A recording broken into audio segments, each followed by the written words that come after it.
የሀኒን ቦታ በመሙላት እኔ ራሴ ሀና ነኝ፣ በልጅነቴ የጠፋሁት ልጅ እኔ ነኝ በማለት ሀሴት ወደ ቤታቸው ከገባች ብትቆይም ሀና ግን የልጅነት ፎቶዋን በማየት ያ ፎቶ የራሷ እንደሆነና ይቺ አሰሪዋ እናቷ መሆኗንም አረጋግጣለች። ሀና ይህንን ነገር ስታይ በጣም ነው የደነገጠችው። ወደ ቤትም ከገባች በኋላ ራሷን ብዙ ጊዜ ደጋግማ እየጠየቀች ነበረ።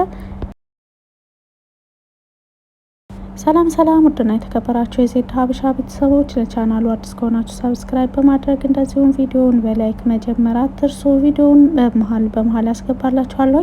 ኖላዊ ድራማ ቀጣይ ፓርቲ ይዤላችሁ መጥቻለሁ። እስከ መጨረሻው ድረስ አብራችሁ ለመቆየት ሞክሩ። እንግዲህ የጋሼ ሕክምና በይፋ ተጀምሯል። እሱም ሊሆን የቻለው ደግሞ በሀና አሰሪ ወይም ደግሞ በወላጅ እናቷ እገዛ ነው። እንግዲህ ጓደኞቿን በቻሉት አቅም እያገዟት ነው ያሉት። ያም ሆኖ እንግዲህ ጋሼ እስከ መጨረሻው ድረስ ታክመው ክፍያውን ደግሞ በሀና በአሰሪዋ ድርጅት አማካኝነት ቀስ እያለች መክፈል እንደምትችል በድርጅቱ ስምም እንደሚሸፈንላት ቃል ገብታላታለች። ሀኒ በዚህ ነገር በጣም ደስተኛ ናት። እንግዲህ አባቷን ለማሳከም በዚህን እድሜዋ ሰው ቤት ተቀጥራ እየሰራች ብዙ ነገሮችን እየተቋቋመች ቢሆንም እየሰራችባቸው ያለችው ሰዎች ግን ወይም ወላጅ እናቷ እና እንደዚሁም ደግሞ በቤት ውስጥ ያሉ ሰላምን እንደዚሁም ወንድሟንም ጨምሮ በጥሩ ሁኔታ እየተንከባከቧት እየተግባቡ ይገኛሉ። ነገር ግን በቅርብ ጊዜ የመጣቸው ሀሴት ሀናን ብዙም እየተቀበለቻት አይመስልም።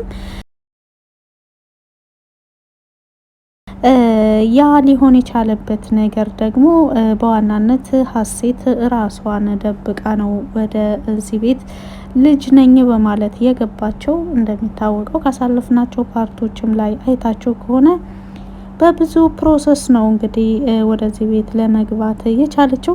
እውነት ለመናገር ፎቶ ምንም የሚመሳሰል ነገር የለውም። ነገር ግን ከ26 ዓመት በፊት የሆነ ነገር እንዴት ሊያስታውቃቸው ይችላል የሚልም ጥያቄ ቢኖርም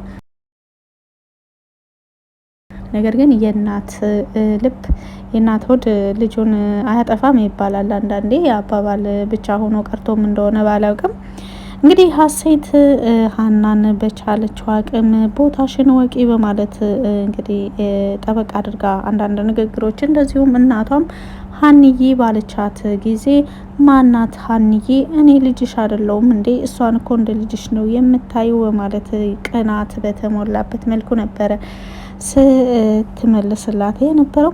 እንግዲህ ሀሴት ወደ ቤት ከገባች ገና 2-3 ቀን ቢሆናትም ገና ከመግባቷ ነው 50,000 ብር ወደ አካውንቴ ይግባልኝ ያለችው። ይህን ልታደርግ ያስገደዳት ነገር ደግሞ ፋይሎችን ያዘጋጁላት የሀኒ አሰሪ ጓደኛዋ እሷ ነች። ሀሴት ወደዚህ ቤት እንድትመጣና የዚህ ቤት ሀብት ተካፋይ እንድትሆን ያደረገችው እንግዲህ የእህቷን ልጅ ይመስለኛል ወደ በሀኒ ቦታ እሷ ነች ብላ ያስገባቻት። እንግዲህ ሀሴትም ወደ እናቴ ነች ብላ ወደ ገባቸው ወደ ሀና አሰሪ ቤት ከገባችን በኋላ የሀና አሰሪ እውነትም ከ26 ዓመት በፊት የጠፋቸው ልጇ ስለመሰለቻት በጣም በፍቅር ነው የተቀበለቻት። እውነት ለመናገር በጣም ጥሩ ስነ ምግባር ያለው ቤተሰብ ነው። በጣም ደስ ይላሉ። ለአሰሪ የሚሰጡት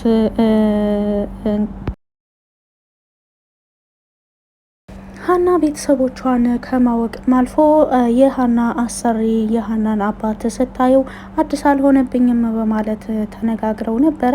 እንግዲህ ሀና ወደ ቤተሰቦቿ እየቀረበች ይመስላል። በተለይ የሀና አባት የሀናን ቤተሰቦች ለመፈለግ የሚያደርጉት ጥረት በጣም ደስ የሚል ነው።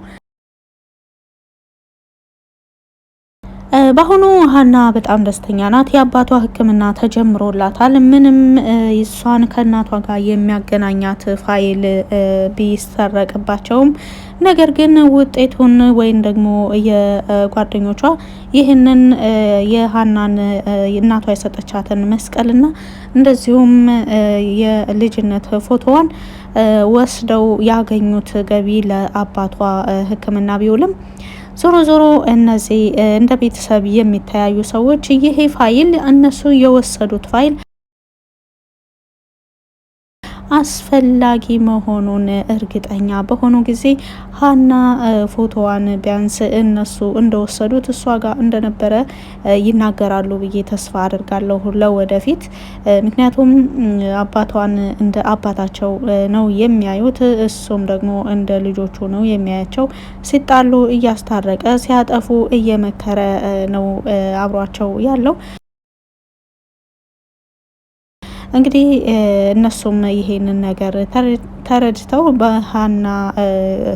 ከሀና ጎን ይሆናሉ ብዬ ነው ተስፋ የማደርገው። እንግዲህ ሀና ከእናቷ ጋር ለመገናኘት ግዴታ የሆነ አንዳንድ ፋይሎችን ማቅረብ ይኖርባት ነበረ። ምናልባትም ይሄን ፎቶ እናቴን ሳገኝ ወይም ደግሞ እሱም የሀና አባት እንዳሰበው ምናልባት የሆነ ፍንጭ ሳገኝ ይሄንን ማስረጃ አቅርቤ ከእናቷ ጋር ከቤተሰቦቿ ጋር አገናኛታለሁ ብሎም አስቦ ነበረ። ይሄን ፎቶ እስከ ዛሬ ድረስ ከእሳቸው ጋር እንዲቆይ ያደረገው። ነገር ግን እንግዲህ ቤታቸው ተዘርፎ ፎቶም ሆነ የእናቷ የገዛችላት መስቀል ወደ ሀሴት እንዲሄድ ተደርጓል። የሀሴት አክስት ሁሉን ነገር ከበፊት ጀምሮ ቤተሰቡን ጠለቅ ብላ ስለምታውቀው ሁሉን ነገር አስባበት አቅዳበት ያደረገችው ነገር ነው።